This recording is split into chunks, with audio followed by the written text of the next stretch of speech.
Today, we're going to preview tonight's Europa League final between Chelsea and Arsenal. It's being played in Azerbaijan, in the capital Baku, which is a very strange place to hold a major European final. Because it's in Azerbaijan, Mkhitaryan, a very important player for Arsenal, or an important player for Arsenal, isn't able to play. He's an Armenian, and Armenia and Azerbaijan have political difficulties. That's something that will obviously affect Arsenal a little bit. But the other factor here is, why would you want two English clubs, or any clubs, playing in Azerbaijan, whose contribution to international football escapes me? I'm joined by Liam Brady and John Giles to discuss this game. Liam, Europa League final in itself is important, but for Arsenal, it's massive in terms of the winner tonight qualifies for next season's Champions League. Chelsea are already qualified, so the stakes are huge for Emery and for his team and your club. Absolutely, Eamon. I think Champions League is what it's all about. We saw the competition, how it's flourished again this year. It was absolutely brilliant. We've got that final to look forward to on Saturday between Liverpool and Tottenham. But Champions League is, as I say, what it's all about. And a club like Arsenal, to go 3 years without Champions League football will be pretty damaging financially and to the morale of the whole club and the fans. So it's a much bigger game for Arsenal than it is for Chelsea. There's a cup trophy at stake, I know, but the Champions League, I think, is what it's all about. And winning tonight would enable Emery to be stronger in the transfer market, which he's going to need to do if he's going to strengthen the team, because it needs strengthening. And funny enough, Eamon, it's only one match tonight, but if he doesn't win, if he loses, it's a pretty negative season, having looked good to finish in the top four and fallen away badly. It'll be a really negative season. And if he wins, on the other hand, it's going to be a very, very good season for Emery, Champions League and a trophy. So an awful lot to play for from Arsenal's point of view. Yeah. John, from Chelsea's point of view, Sarri's never won a trophy. They're in the Champions League already. A big factor, I think, in the equation is N'Golo Kante, their great midfield player, huge player for any team he plays for. He's 50-50 to play. He got a knock in training, and it doesn't look as if he'll start. The other important issue there is that the rumour is that Sarri, the coach, Maurizio Sarri, who came from Napoli, may well be going back to Juventus when this game is over. Who do you fancy? Well, I think I read the other day about Sarri, Eamon, that he actually is going to continue at Chelsea. I don't know whether that's true or not. Right. I think that could be a big factor. I mean, if he's on his way, the players know he's on his way. It's not great. All things being equal, I would have fancied Chelsea, but would Kante be possibly out? I think that's a big blow for Chelsea. So if Sarri's situation has been sorted out, if Kante is not playing him and the Sarri situation hasn't been sorted out, he's gone to Naples, then I would go for Arsenal. Now, John, it's going to be... I know I'm mixing it up a little bit there, Eamon. I think all things being equal, if everything was staying the way they were, I would have fancied Chelsea. But if Sarri's gone, then it doesn't help things. And if great little Kante is not playing, then it would swing to Arsenal. And it's Eden Hazard's last game. Almost everyone agrees for Chelsea. He's been a brilliant player for him, I think. He's off to Real Madrid by the looks of it, and he is a key player tonight, John, isn't he? Oh yeah, well he's been a terrific player for them, Eamon. I think he's got better as time has gone by. But I think he's the type of player that wouldn't upset his form for tonight, Eamon. Whatever the type of character he is, he takes everything in his stride. He doesn't get too excited about anything. So I'd be surprised if he didn't play as well as he possibly can. I don't think the move, like a lot of players, would put them off or affect them. I think he's the type of character that moving after this match, which he looks like he obviously is, won't put him off. Eamon. So he's obviously a huge player for Chelsea and a huge influence, should be a huge influence in this particular match. Now let me give you a statistic, John, that will surprise you. It certainly surprised me. He's the only Chelsea player this year to reach double figures for goals in the Premier League. And this is the real surprise. His last Chelsea goal away from home came at Watford on Boxing Day. So that's an amazing stat, isn't it? It is. Yeah, I didn't know that, but it is an amazing stat. And it's like when you see what Sarri does and the way he does it. He doesn't play with a centre forward, and he doesn't do this and he doesn't do that. He calls it Sarri football. It's probably less of a surprise than it should be to me, anyway. Yes. Because sometimes he plays without a centre forward, and an awful lot depends on Hazard doing his stuff for Chelsea. If he's not doing it, then nobody else looks like they're going to do it going forward, anyway. So it's been an amazing season for Chelsea in that particular way. Right. But it's not good. I mean, he plays a centre forward sometimes. And it doesn't play work. A centre forward, so you don't know what he's going to do, Yeah, I think tonight, by the looks of it, they might play Olivier Giroud. Liam, looking at Arsenal's performances under Emery, particularly in this competition, they're quite amazing. I mean, Valencia beat Barcelona on Saturday night in the Copa del Rey final, beat them 2-1. Arsenal, on aggregate, beat Valencia 7-3 in the semi-final of this competition. Aubameyang got a hat-trick in the Mestalla, which is amazing. And himself and Lacazette in the Premier League, between them, they scored 35 goals in the Premier League, and they've scored 13 goals in the Europa League, which is really very, very impressive. The other fact in the equation, Liam, from your point of view, Chelsea beat them 3-2 at Stamford Bridge, but at the Emirates, Arsenal beat them 2-0 in January. I remember the game. I thought Arsenal had no chance, but they played really well. No, Arsenal against some of the top teams this season have been very impressive, particularly at home. I think both teams, both Chelsea and Arsenal, away from home, their form has been very, very disappointing. But at home, Arsenal have beaten some of the top teams and beat them well. And they have every confidence going into this match tonight. And as you say, Aubameyang and Lacazette up front are two lads who can score goals. But Emery, he took his time in arriving at playing the two of them together. He did, yeah. There was a lot of matches when either one was sat on the bench, and I couldn't really understand. You want to get your best players out on the park. I think Emery has been, the Ranieri had this nickname of the Tinker Man. Well, yeah. Emery has been doing an awful lot of that this season, chopping and changing the team, making substitutions at half time. And it's all been a little bit confusing to me. Yeah. I think the jury's well and truly out about Emery and his fit for Arsenal.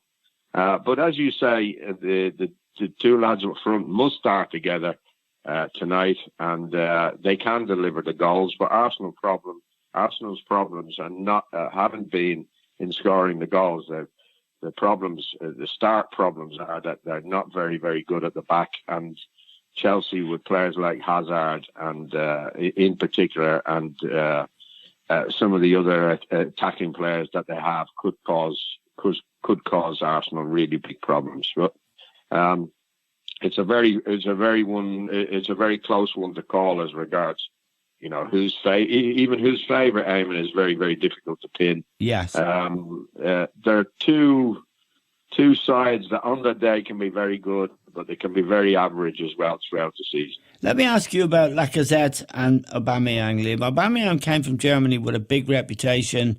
He's a bit of a playboy by all accounts. Lacazette came from Lyon, and I really think he's got an awful lot of ability, not just in scoring goals, but in assists, in troubling defenders. As a pair, they're pretty good, aren't they? I mean, the record in the Premier League is, playing for a team that was leaking goals at the back and was often under the cosh. They've still got more than a fair share between them. Well, I think Lacazette is a terrific centre-forward. Yeah. I couldn't really understand. Even Wenger took his time. Well, an awful lot of the time he wasn't playing Lacazette, and Lacazette was very, very disappointed with that. You could see that when he went on the pitch, he wasn't happy. He didn't have the manager's confidence, and I think he's a really, really good centre forward. I mean, he holds the ball up. His touch is good. Quick. His awareness of people. He's quite quick. His awareness of people around him is very good. He spots runners if they're running in behind him, and that's why that partnership works, because as the ball's going up to Lacazette, Aubameyang gets on his way, and Lacazette can flick him in, and they really have a good understanding together. I think they're a very, very strong partnership, and that gives me hope tonight that if those two guys play well, something like they did in Valencia, they were terrific that night away from home in the Mestalla, and if they can turn it on like they did that night, well, I would fancy Arsenal could do it. Yeah, John, at the training ground yesterday, Sarri whipped his bib off, threw it on the ground, and marched off. There had been a fight between David Luiz and Higuain. Higuain's loan spell there hasn't really worked out, and he's going to be leaving the club and probably won't start tonight. Yeah. But Sarri stormed off. He said afterwards that it wasn't because of the fight between two players. He said it was because the press were allowed to stay and he wanted to practice their set pieces. The question I want to ask you, and it's a good one, I mean, I don't think there's anything wrong if two players have a fight on the training ground. I've seen a lot of them. I'm sure you and Liam have seen a lot of them. It doesn't necessarily mean, or does it, that there's something wrong in the camp? No.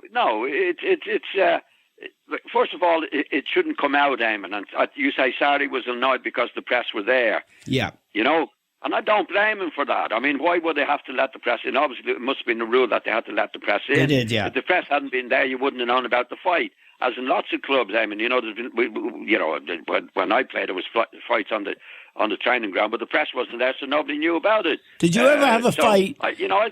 Did you ever have a fight with the training ground, and was it with Norman Hunter? No, certainly wouldn't have. I might have had a couple of clashes with Alan Clark, but not Norman Hunter or Big Jack now and again. But there was, as you know, as a pro, I mean, there's always that. But Sarri, I think Sarri gets a lot of bad publicity. I think he's an odd character, Eamon.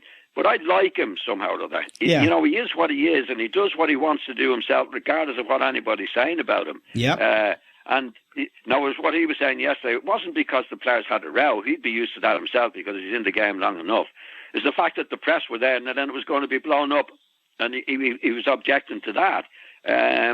So I think he's an oddball, but I like him in many ways because he does what he does regardless of anything else. And I think, as far as the match is concerned, the team's concerned, Eamon, you talk about Aubameyang and Lacazette, who were very, very good. But I would always doubt a team with Xhaka and Ozil in it, Eamon. And it looks like they're going to be playing. Yes. I don't think Chelsea have a Xhaka or an Ozil. And I just feel that Chelsea could be a little bit too honest for them in the game. That's my take on it. And I think Sarri is what he is. And he has had success before, as we know, in Italy. There's a lot about him I like. I don't think he cares about what anybody says about him. He gets on with what he believes to be the right thing to do. I wouldn't agree with everything he does, but he does do it, and he's got confidence in himself and belief in himself to do whatever needs to be done, what he thinks needs to be done. One of the things you don't agree with, John, is his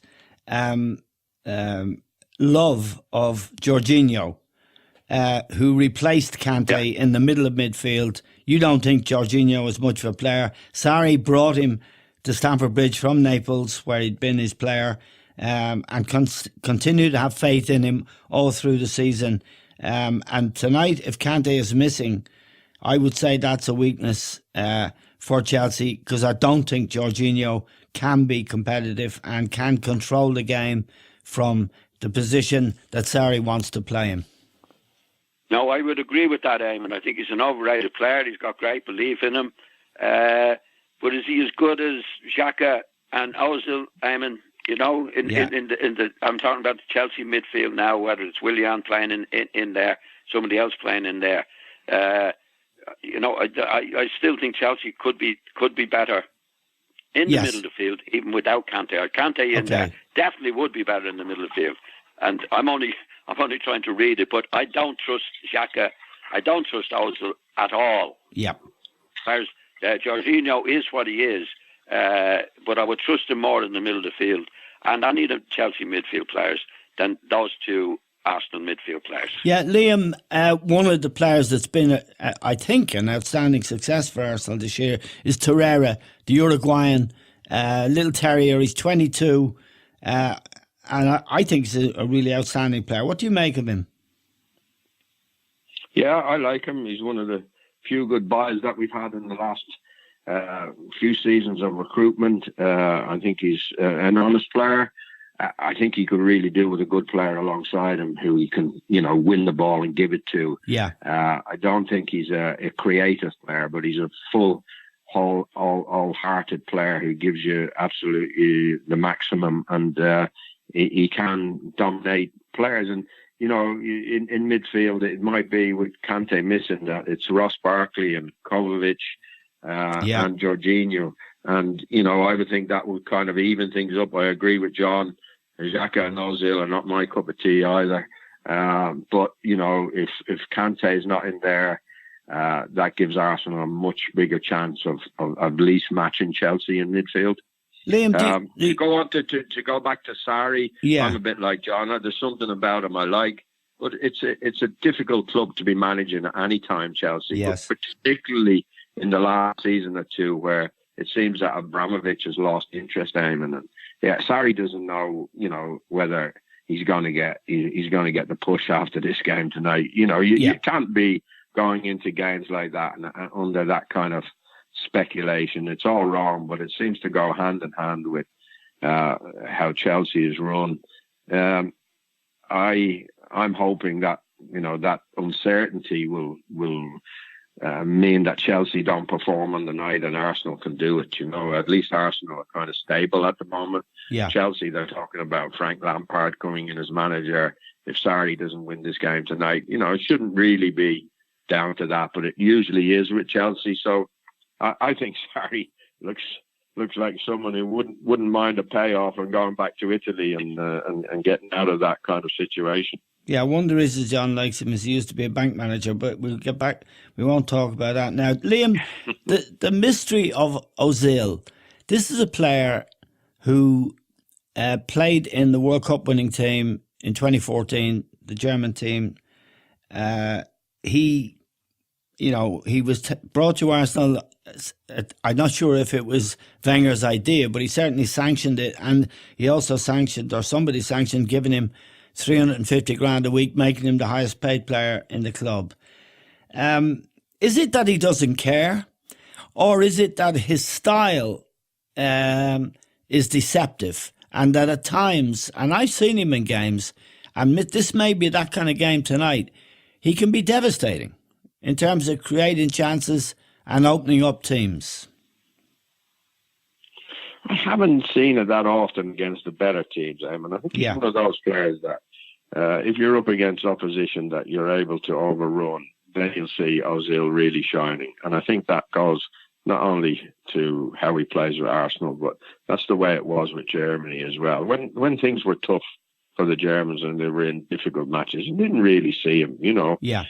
He was a better player 4 or 5 years ago than he is now. There's no doubt about that. Is it his style, or is it his attitude? I would say it's more his attitude, Eamon. Right. I think he has this kind of nonchalance about him that, he's getting his money, no matter whether he plays or whether he doesn't play, no matter whether he performs or doesn't perform, and he's happy to go along with it. I was much happier when Emery kind of dropped him from the team. I don't like him in the team at all, to be honest.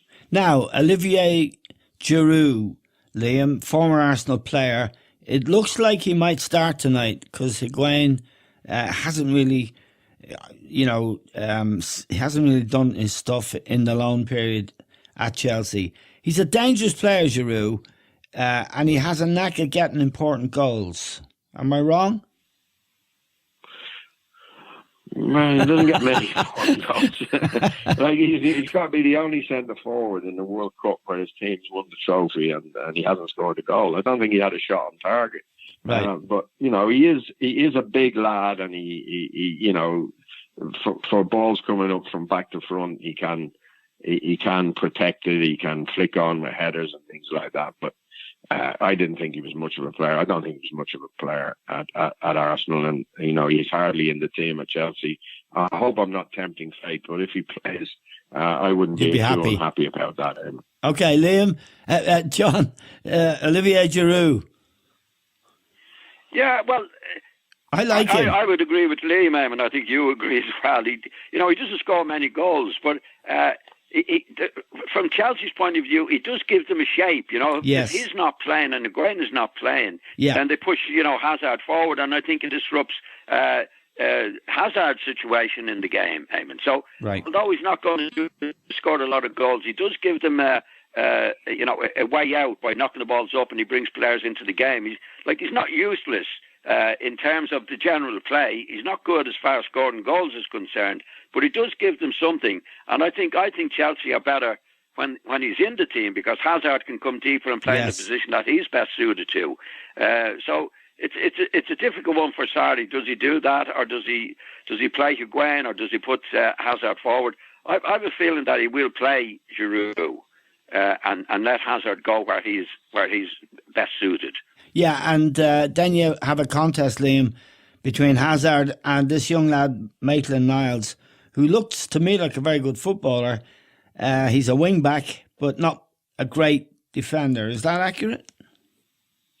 Yeah, that's accurate. His pace gets him sometimes out of tricky situations where he's maybe taken up a bad position, but he is very fast and he recovers with that. But if it's Hazard against Maitland-Niles, I'd be a bit worried for the young lad tonight. He's going to need a bit of help, and I'm sure Emery will realise that and say to people, look, when Hazard gets the ball on that left-hand side, if he's going to play there, we've got to double up on him. You really have.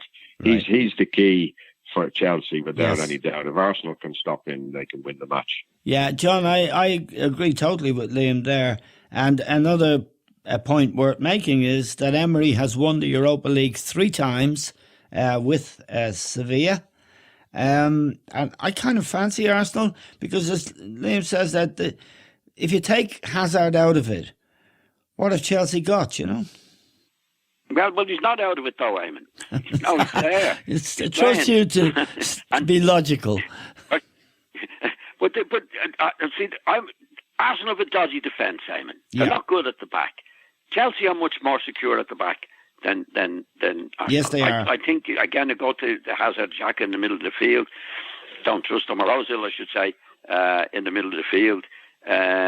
It's obviously very, very difficult. I just have a feeling for Chelsea that they defend better, and I think that you're more likely to get what you expect from them in the middle of the field. Arsenal, you say, well, if Özil does this, or if Özil does that, or Xhaka does this, all ifs and buts, Eamon. I don't like ifs and buts. I like to know what the players are going to do when they're on the field, and I think you can read more what Chelsea are going to do than Arsenal are going to do. Okay, just a final point, Liam.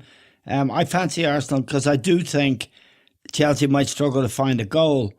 Really, when I look at what they've got available to them, although it does look like Loftus-Cheek is out maybe for a year, which is no harm because it allows Willian to play. But these two lads up front, Aubameyang and Lacazette, really are the big hope for Arsenal, aren't they? They are a constant goal threat, and they have pace.